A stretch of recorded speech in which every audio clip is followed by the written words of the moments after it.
అందరికీ నమస్కారం అండి. ఈ చీర కంచి బార్డర్ బుటా శారీస్ తయారైందండి. ఇక్కడ చీర తెగ్గోయడం జరుగుతుందండి. చీర తెగ్గోసి జాగ్రత్తగా తీస్తారండి.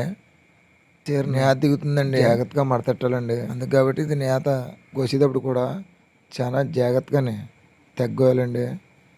మాత్రం తేడా వచ్చినా చీర పక్క తెగిపోయినా సరే చీర పోద్దండి. చీర చాలా జాగ్రత్తగా నేయాలండి. ఏ మాత్రం తేడా వచ్చినా చీర పాడవద్దండి. ఇది చాలామంది కార్మికులు కష్టపడి పని చేస్తేనే కానీ చీర ఎలా తయారవదండి. ఇది ప్రతి ఒక్కరికి కూడా, ఇంట్లో ఉన్న ప్రతి ఒక్కరికి కూడా పనేనండి ఇది. మా ఊరు మొత్తం మీద ఒక 1000 మగ్గం దాకా ఉంటుందండి. చేనేత కార్మికులకి సరిగ్గా పని లేక వేరే పనుల్లోకి కూడా వెళ్ళిపోతున్నారండి.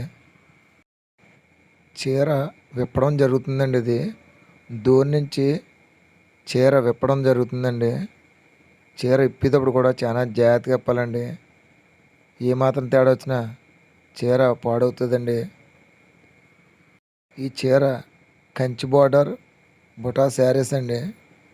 ఒకేపు 400 అంచు, ఒకేపు 200 అంచు వస్తుందండి. ఇది చెంగు అండి. చెంగులో బుట్ట వస్తుందండి. చెంగులో బుటాలు వస్తాయండి. కొంతమంది చెంగు అంటారండి, కొంతమంది పళ్ళు అంటారండి.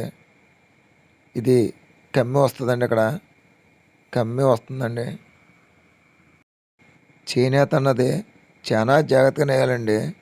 ఏమాత్రం తేడా వచ్చినా చీర పాడవుద్దండి. ఈ చీర జాకెట్ వస్తుందండి. ఎంతోమంది కార్మికులు కష్టపడితేనే కానీ ఈ చీర ఇలా తయారై బయటకు రాదండి. ఈ చీర తయారవ్వాలంటే చాలామంది కార్మికులు కష్టపడితేనే కానీ ఈ చీర ఇలా తయారవుదండి. ఇప్పుడు నేత దిగుతుందండి. నేత దిగ్గోసి వేరే రకానికి వేరే పడుగు అతకాలండి. దీనికి ఇదిగోండి, ఈ పడుగు ఇలాగ అతకాలండి. ఈ బొండ చుట్టింది ఇది దీనికి వైట్ పడుగుకి అతకాలండి. నేత దిగ్గోసి వైట్ పడుగుకి అతకాలండి. మన వీడియో కానీ మీకు నచ్చినట్లయితే లైక్ చేయండి, షేర్ చేయండి.